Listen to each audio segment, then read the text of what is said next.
മാഷെ, രാഹുൽ മാങ്കൂട്ടത്തിൻ്റെ കേസിൽ സുധാകരൻ രാഹുൽ മാങ്കൂട്ടത്തിനൊപ്പം ചെന്നിത്തല ഇതിനെ എതിർക്കുകയും ചെയ്യുന്ന ഒരു നിലപാടുണ്ട്. മുരളീധരനുമൊക്കെ ഓരോരോ കാര്യങ്ങളുമായിട്ട് വരികയും ഒക്കെ ചെയ്യുന്നുണ്ട്. അപ്പോൾ ഈ രാഹുൽ മാങ്കൂട്ടത്തിൽ എന്ന് പറയുന്ന പൊതുപ്രവർത്തകൻ സത്യത്തിൽ സമൂഹ മധ്യത്തിൽ കാണിക്കേണ്ട ഒരു മര്യാദയും മാന്യതയുണ്ട്. ഇതിപ്പോൾ പല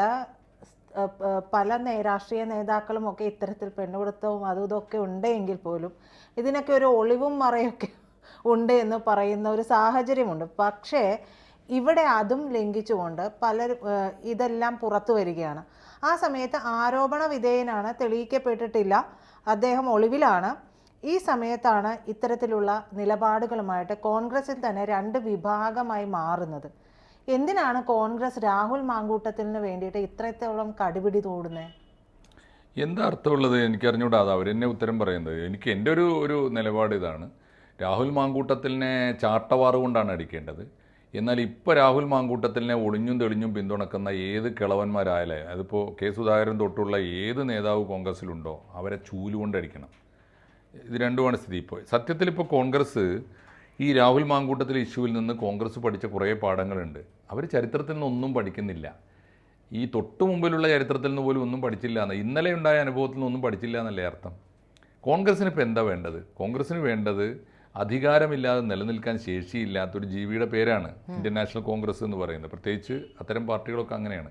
അവരുടെ ജനാധിപത്യം എന്ന് പറഞ്ഞാൽ അധികാരവും അധികാരത്തിലെത്തുന്ന ആളുകളും അവരുടെ ഉപഗ്രഹങ്ങളായിട്ട് കുറേ ആളുകളും അങ്ങനെ നിൽക്കുന്ന ഒരു സിസ്റ്റത്തിനാണ്, അങ്ങനെയുള്ള ഒരു സൗരയൂഥത്തിനാണ് ഇവർ ഈ കോൺഗ്രസ് എന്ന് പറയുക.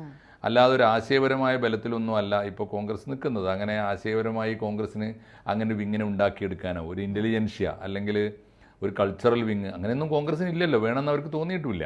അപ്പോൾ അവർ നിൽക്കുന്നത് അധികാരത്തിലെത്തുന്ന ഓരോരുത്തരും അവൻ്റെ ആശ്രിതന്മാരായി ഉണ്ടാക്കിയെടുക്കുന്ന ഗ്രൂപ്പുകൾ, അതിനാണ് നമ്മൾ ഗ്രൂപ്പുകൾ എന്ന് വിളിക്കുന്നത്. അപ്പോൾ അങ്ങനെ ഉണ്ടാകുന്ന ഒരു സമയത്ത് സത്യത്തിൽ എന്താ സംഭവിച്ചത്? കോൺഗ്രസ്സിന് അധികാരത്തിലെത്താനുള്ള എല്ലാ സൗകര്യങ്ങളും പലപ്പോഴും കേരളത്തിൽ അധികാരത്തിലെത്തുന്നത് എങ്ങനെയാണ്? UDFൻ്റെയോ LDFൻ്റെയോ മെറിറ്റ് കൊണ്ടല്ല, അപ്പുറത്തുള്ളവൻ്റെ ഡീമെറിറ്റ് കൊണ്ടാണ്, അല്ലെങ്കിൽ നെഗറ്റീവ് വോട്ട് കൊണ്ടാണ്. ഇപ്പം ഞാൻ ജനങ്ങൾക്ക് സേവനം ചെയ്ത് നേടിയെടുക്കുന്ന പോസിറ്റീവ് വോട്ട് കൊണ്ട് ജയിച്ചു വന്നിരുന്ന നേതാക്കൾ ഉണ്ടായിരുന്നു. ഇപ്പോൾ തീർച്ചയായിട്ടും ഉമ്മൻചാണ്ടിയെ പോലുള്ളവർ തീർച്ചയായിട്ടും അവരുടെ മെറിറ്റ് കൊണ്ട് വന്ന നേതാക്കളാണ്. അതേസമയത്ത് പിൽക്കാലത്ത് പലപ്പോഴും വീണ്ടും കോൺഗ്രസ് UDF അധികാരത്തിൽ വരുന്നതിൻ്റെ യഥാർത്ഥ കാരണം അപ്പുറത്തെ ഡീമെറിറ്റാണ് എന്ന് വെച്ചാൽ നെഗറ്റീവ് വോട്ട് കൊണ്ടാണ് ജയിച്ചു വരിക. ഇപ്പോൾ യഥാർത്ഥത്തിൽ ഈ പിണറായി വിജയൻ്റെ ഗവൺമെൻറ് ഒന്നാം ടേം തന്നെ കഴിഞ്ഞപ്പോൾ UDF വരേണ്ടതാണ്. അത് വരാതെ പോയത് ഒരു മഹാദുരന്തം കൊണ്ടാണ്. അന്ന് പ്രളയം വന്നു, അന്ന് ഈ അങ്ങനെയുള്ളൊരു സമയത്ത് ജനങ്ങളുടെ ഒരു രക്ഷകൻ എന്ന പരിവേഷം ഉണ്ടായിട്ടാണ്. ഒരു ദുരന്തം കൊണ്ട്, ഒരു മഹാമാരി കൊണ്ട് ആണ് രണ്ടാം തവണ പിണറായി വിജയൻ വന്നത്. എന്നാൽ അതുകൊണ്ടൊന്നും വരാത്ത വിധം ജനവിരുദ്ധമായ ഒരു അവസ്ഥയിലാണ്, ജനവിരുദ്ധമായ വികാരം, ജനങ്ങളുടെ വികാരം ഭരണവിരുദ്ധമായി നിൽക്കുന്ന ഒരു സാഹചര്യമാണ് ഇപ്പോൾ ഉള്ളത്. ഇപ്പോഴെങ്കിലും UDFന് വരണമെന്ന് തോന്നണ്ടേ? തോന്നണമെങ്കിൽ എന്തായിരുന്നു അവർ ആദ്യം നേരിട്ട ചോദ്യം?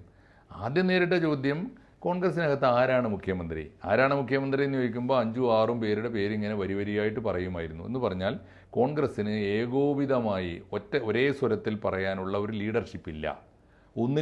ഒരാൾക്ക് പകരം ഒരുപാട് പേരാണ് നേതാക്കൾ. പിന്നെ എങ്ങനെയാണ് ഒരു മുഖ്യമന്ത്രി സ്ഥാനാർത്ഥി ഉണ്ടാവുക എന്നാണ് ചോദ്യം. ആ ചോദ്യത്തെ കഴിഞ്ഞ ഒരു കൊല്ലത്തിനുള്ളിൽ വളരെ സമർത്ഥമായിട്ടാണ് കോൺഗ്രസ് നേരിട്ടത്. എന്തൊക്കെ പറഞ്ഞാലും അതിൻ്റെ മുഴുവൻ ക്രെഡിറ്റും VD സതീശനാണ്. VD സതീശനെ ആ എടുത്ത തീരുമാനം വളരെ കറക്റ്റായിരുന്നു. VD സതീശനെ നിർണായകമായൊരു ഘട്ടത്തിൽ പ്രതിപക്ഷ നേതാവായി കൊണ്ടുവന്നു കോൺഗ്രസിൻ്റെ ഹൈക്കമാൻഡ്. അത് വളരെ ശരിയായിരുന്നു തെളിഞ്ഞു.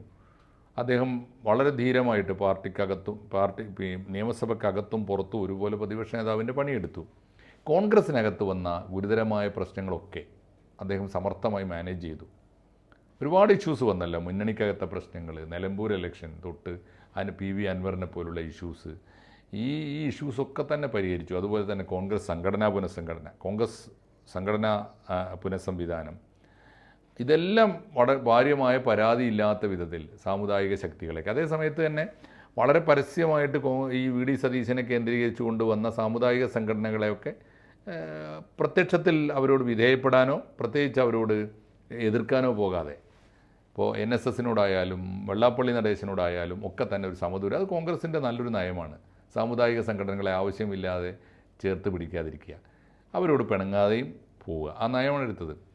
അപ്പം അങ്ങനെ എല്ലാ അർത്ഥത്തിലും വി ഡി സതീശൻ ഒരു നേതാവായി കോൺഗ്രസ്സിന് അടുത്ത മുഖ്യമന്ത്രി ആര് എന്ന ചോദ്യത്തിന് 2, 3, 4 പേരുകളൊന്നും ഇല്ലാതെ വി ഡി സതീശൻ തന്നെയാണ് എന്ന അവസ്ഥയിലേക്ക് വന്നു. രമേശ് ചെന്നിത്തല പോലും തുലവും പുറകിലേക്ക് പോയി. രമേശിൻ്റെ പേര് പോലും പറയാൻ ആളില്ലാത്തൊരു സാഹചര്യം വന്നുവല്ലോ. അപ്പോൾ ആ സമയത്താണ് ഇവർക്ക് ഈ ഇഷ്യൂ വരുന്നത്, രാഹുൽ മാങ്കൂട്ടത്തിൽ ഇഷ്യൂ. രാഹുൽ മാങ്കൂട്ടത്തിൻ്റെ ഇഷ്യൂ നിവൃത്തിയില്ലാതെയല്ലേ നടപടിയെടുത്തത്. ഇത്ര കാലം എത്രയോ പരാതികൾ കോൺഗ്രസ് വെച്ച് താമസിപ്പിച്ചതല്ലേ. ഗതികെട്ടൊരവസ്ഥയിലാണല്ലോ. മീഡിയയിൽ നിരന്തരം വാർത്ത വരുന്നു, മീഡിയക്കാരോട് പലരും പറയുന്നു, എന്നാൽ പോലീസിൽ കംപ്ലയിൻറ്റ് കൊടുക്കുന്നില്ല. എന്തുകൊണ്ട് പോലീസിൽ കംപ്ലയിൻറ്റ് കൊടുക്കുന്നില്ല എന്ന് പറഞ്ഞാൽ കോൺഗ്രസ് പാർട്ടിയിലെ നേതാക്കന്മാർക്ക് ഇഷ്ടം പോലെ കംപ്ലയിൻറ്റ് കൊടുത്തിട്ടുണ്ട്, പാർട്ടിക്ക് കംപ്ലയിൻറ്റ് കൊടുത്തിട്ടുണ്ടെന്ന് പലരും പറഞ്ഞതാണ്. കാരണം അതിൽ പരാതിക്കാരാണ് കോൺഗ്രസ് പാർട്ടിയുടെ വലിയ നേതാക്കന്മാരാണ്. TN പ്രതാപനെ പോലുള്ള നേതാക്കൾ, അവരുടെ മക്കളോട്, പല നേതാക്കളുടെയും ഭാര്യമാരോട് ഒക്കെ ഈ രാഹുൽ മാങ്കൂട്ടത്തിൽ കാണിച്ച വൃത്തികേടുകളുടെ കഥ പാർട്ടിയുടെ കയ്യിലുള്ളത് കൊണ്ടാണ്.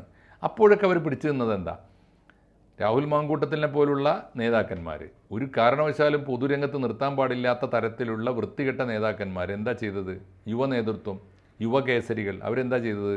ഞങ്ങൾ കമ്മ്യൂണിസ്റ്റ് പാർട്ടിയിലാണെങ്കിൽ ഞങ്ങൾ എന്നോ രക്ഷപ്പെട്ടു പോയി, കോൺഗ്രസ്സിലായതുകൊണ്ടാണോ ഞങ്ങളുടെ ദോഷം എന്താ? കാരണം എന്ന് വെച്ചാൽ CPM-നകത്ത് ഇത്തരം പരാതികൾ പാർട്ടിക്കകത്ത് വെച്ച് പരിഹരിക്കുകയല്ലാതെ പുറത്തേക്കൊരു നടപടി ഉണ്ടായിട്ടില്ല.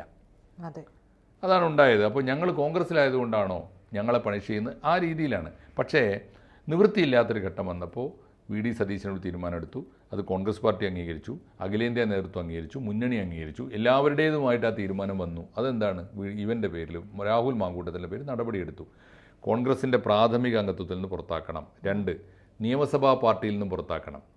സത്യത്തിൽ കോൺഗ്രസിൻ്റെ നിയമസഭാ പാർട്ടിയിൽ നിന്ന് പുറത്തായ ഒരാൾ കോൺഗ്രസ്സിലല്ലാതെ, അതിനിടയിലാണല്ലോ ഇവൻ തിരഞ്ഞെടുക്കപ്പെട്ടത്, കോൺഗ്രസ്സിലല്ലാത്തൊരു MLA പിന്നെ ആ മണ്ഡലത്തിലെ കോൺഗ്രസ് നേതാക്കന്മാരുടെ പരിപാടിക്ക് പോകാൻ പാടില്ല. അപ്പോൾ ബലമായിട്ട് അപ്പോഴാണ് ഇപ്പോൾ രാഹുൽ മാങ്കൂട്ടത്തിനെ പുറത്താക്കുന്നത് വരെ സമ്പൂർണ്ണമായും വി ഡി സതീശൻ്റെ കൂടെ നിന്നവരാണ് കോൺഗ്രസ് നേതാക്കന്മാരൊക്കെ.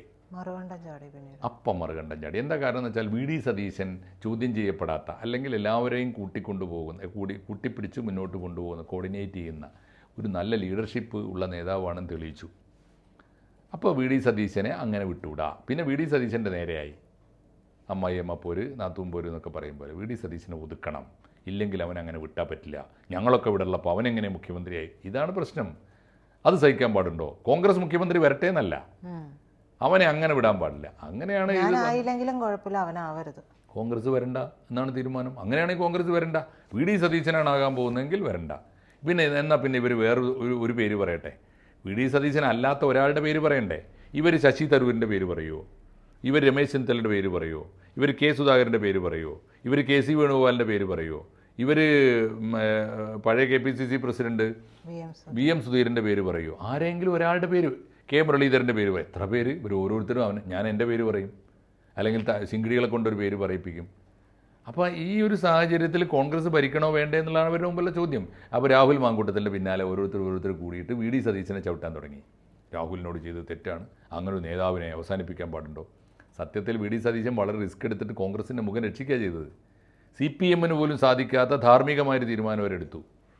അത് വലിയ മുന്നേറ്റമാണ് കോൺഗ്രസ്സിനുണ്ടാക്കിയത്. പക്ഷേ അവരത് കളിച്ചു, വി ഡി സതീശനെ നശിപ്പിക്കാൻ വേണ്ടി കളിച്ചു.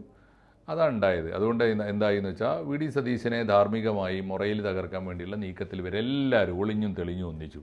അപ്പോൾ എന്തായി? രാഹുൽ മാങ്കൂട്ടത്തിന് ജീവൻ വെച്ചു. രാഹുൽ മാങ്കൂട്ടം നിയമസഭയിൽ ഒളിച്ചു കിടക്കാൻ തുടങ്ങി. പാലക്കാട്ടെ പരിപാടികൾ പാതിരാക്ക് വന്നിട്ട് ഫോട്ടോ എടുത്തിട്ട് നാട്ടിൽ മുഴുവൻ പ്രചരിപ്പിക്കാൻ തുടങ്ങി. പരസ്യമായി ചോദ്യം ചെയ്യാൻ തുടങ്ങി. എന്നെ വിലക്കാൻ ആരുണ്ട്? പാർട്ടിയെ വെല്ലുവിളിച്ചുകൊണ്ടല്ലേ അവൻ ഈ കഴിഞ്ഞ ഏതാനും മാസങ്ങൾ നടന്നത്. അപ്പോൾ ഒക്കെ പറഞ്ഞിരുന്ന ന്യായം എന്താ? തെളിവില്ലല്ലോ, കേസില്ലല്ലോ എന്നാ. പിണറായി വിജയൻ അവസരം കാത്തു നിന്നു. നേരത്തെ തന്നെ സത്യം പറഞ്ഞാൽ നേരത്തെ തന്നെ ഇത് സാധ്യമാണെന്ന് പിണറായി വിജയനും CPM-നും അറിയാമായിരുന്നിരിക്കണം. പക്ഷേ ഈ പ്രോസസ്സ് പൂർത്തിയാകണമല്ലോ. ഏത്?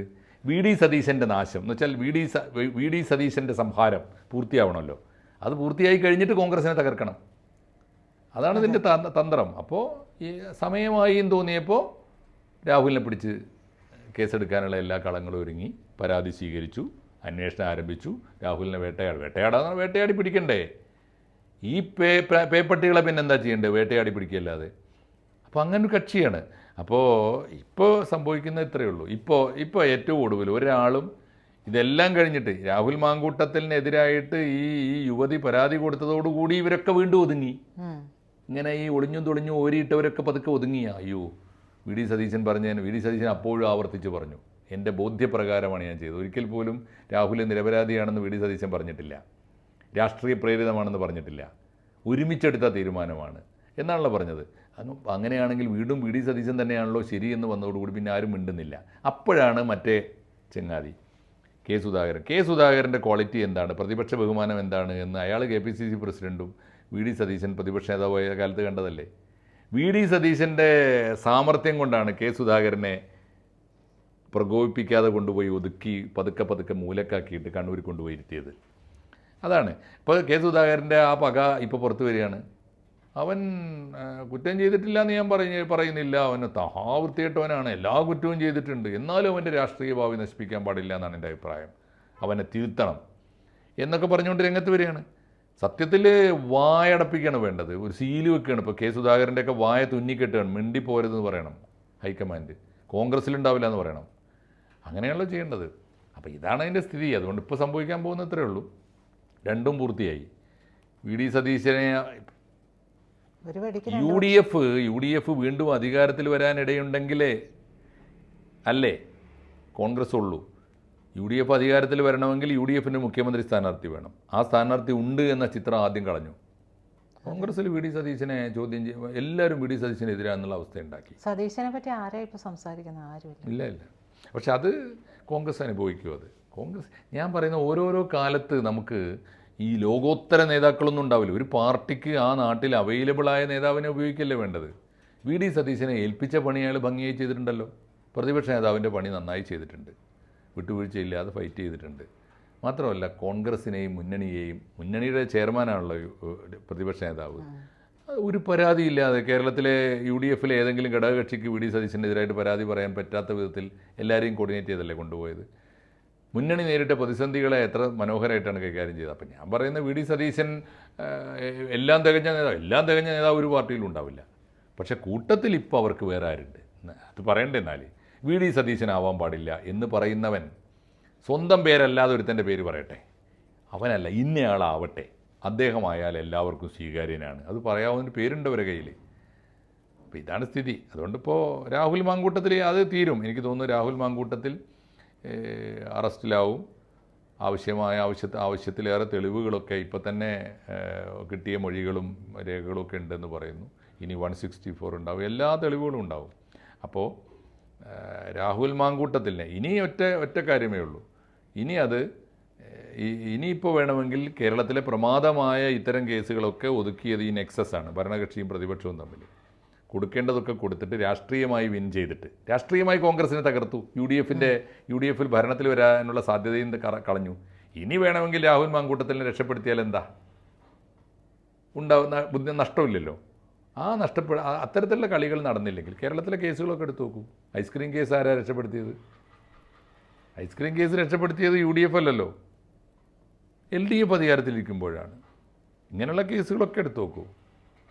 സൂര്യനെല്ലി കേസിൽ ആരെയൊക്കെ രക്ഷപ്പെടുത്തി, കിളിരൂർ കേസിൽ എങ്ങനെയാണ് മുങ്ങിപ്പോയത്, ഇങ്ങനെയുള്ള കേസുകളൊക്കെ എടുത്തു കഴിഞ്ഞാൽ പരസ്പരം രക്ഷപ്പെടുത്തേണ്ട ഒരു ചരിത്രമുണ്ട്. അതുകൊണ്ട് രാഹുൽ മാങ്കൂട്ടത്തിനെ CPM രക്ഷപ്പെടുത്തൂല എന്നൊന്നും എനിക്ക് വിശ്വാസമില്ല. കാരണം CPMൻ്റെ ഒരു കൾച്ചർ അങ്ങനെയാണ്. പക്ഷേ ആര് രക്ഷപ്പെടുത്തിയാലും കേരള രാഷ്ട്രീയത്തിൽ രാഹുൽ മാങ്കൂട്ടത്തിൽ അത്ര എളുപ്പത്തിൽ ഇനി തിരിച്ചു വരാത്തൊരു സാഹചര്യം ഉണ്ടായാൽ മതി. അത് വരാനുള്ള എല്ലാ സാധ്യതയുണ്ട്. ഇനിയിപ്പോൾ പാലക്കാട്ട് ചെന്ന് നിന്നാൽ പോലും ഈ 4 പീക്കിരി പിള്ളേർ യൂത്ത് കോൺഗ്രസ് എന്ന് പറഞ്ഞ് കൂടെ നിന്നുകൊണ്ടൊന്നും കാര്യമില്ലല്ലോ. ജനങ്ങളുടെ മുമ്പിൽ എക്സ്പോസ്ഡ് ആയില്ലേ. ഒരു കാര്യം ആരാ അപ്പോൾ വിശ്വസിക്കാത്തതെന്ന് പറഞ്ഞല്ലോ. ഈ കുട്ടി നുണ പറഞ്ഞതാണ്, എന്തൊക്കെ ധാർമ്മിക ചോദ്യങ്ങളാണ് ചോദിക്കുന്നത്. ഒരാളുടെ ഭാര്യയായ ഒരാൾ ഇങ്ങനെ ചെയ്യാമോ? ആ കുട്ടി പറയുന്നുണ്ട്, ഞങ്ങളുടെ റിലേഷൻ വഷളായപ്പോഴാണ് ഞാൻ രാഹുലിനെ പരിചയപ്പെട്ടെന്നൊക്കെ പറയാം. ശരിയാവട്ടെ തെറ്റാവട്ടെ, പക്ഷേ രാഹുലിനെ കുറിച്ച് നല്ലത് പറയുന്ന ആരെങ്കിലും ഉണ്ടോ? ഇവളോട് മാത്രമല്ലല്ലോ, എത്ര കേസാണ് രാഹുലിൻ്റെ പേരിൽ. അതുകൊണ്ട് ഇതിനു വേണ്ടി ഇങ്ങനെ അരാജകമായി പിറന്ന ഒരു സന്തതിയാണ്. അത് മനുഷ്യത്വം തൊട്ട് തീണ്ടിയിട്ടില്ലാത്ത ഒരു യന്ത്രസന്തതി എന്നൊക്കെയാണ് അവനെ വിളിക്കേണ്ടത്. അപ്പോൾ അത് അനുഭവിക്കേണ്ട ഒരു കാലം, തീർച്ചയായിട്ടും കാലം അദ്ദേഹത്തിന് കൃത്യമായി മറുപടി. ആരാണ് അടുത്ത മുഖ്യമന്ത്രി എന്ന് ചോദിച്ചപ്പോൾ രമേശ് ചെന്നിത്തല പറഞ്ഞില്ലേ, അത് കാലം പറയുന്നു. കാലമല്ലല്ലോ പറയേണ്ടത്, കാലനല്ലല്ലേ പറയേണ്ടത്, ആലോചിച്ച് നോക്കൂ. അപ്പോൾ അതൊക്കെ കാണാം, നമുക്ക് കാത്തിരുന്ന് കാണാം എന്താ സംഭവിക്കുക എന്ന് നമുക്ക് നോക്കാം. ഓക്കെ, ഇന്നത്തെ അവസ്ഥയിലിപ്പോൾ ഇത്രയേ നമുക്ക് പറയാൻ പറ്റുള്ളൂ. ബാക്കിയിപ്പോൾ ഇദ്ദേഹം ഒളിവിലാണ്, മുൻകൂർ ജാമ്യത്തിന് ശ്രമിക്കുന്നുണ്ട്. മുൻകൂർ ജാമ്യം കിട്ടുമെന്ന് യാതൊരു പ്രതീക്ഷയും വേണ്ട. അപ്പോൾ അതിൻ്റെ കാലാവധി കഴിയുമ്പോൾ, അതിന് സമയം കഴിയുമ്പോൾ ഏതെങ്കിലും മാളത്തിൽ നിന്ന് പൊങ്ങി വരും. തിരുവനന്തപുരത്ത് തന്നെ എവിടെയെങ്കിലും കാണും, ഏതെങ്കിലും ആരുടെയെങ്കിലുമൊക്കെ അരമനയിൽ കാണും. ഒക്കെയാണല്ലോ ഈ രാഷ്ട്രീയക്കാരുടെ ഒരു സൗകര്യം. കാണാം നമുക്ക് എന്താ സംഭവിക്കാൻ നോക്കാം. കൂടുതൽ വാർത്തകളും വിശേഷങ്ങളും നിങ്ങളിലേക്ക് എത്താൻ ABC മലയാളം സബ്സ്ക്രൈബ് ചെയ്യുക, ബെൽബട്ടനും അമർത്തുക.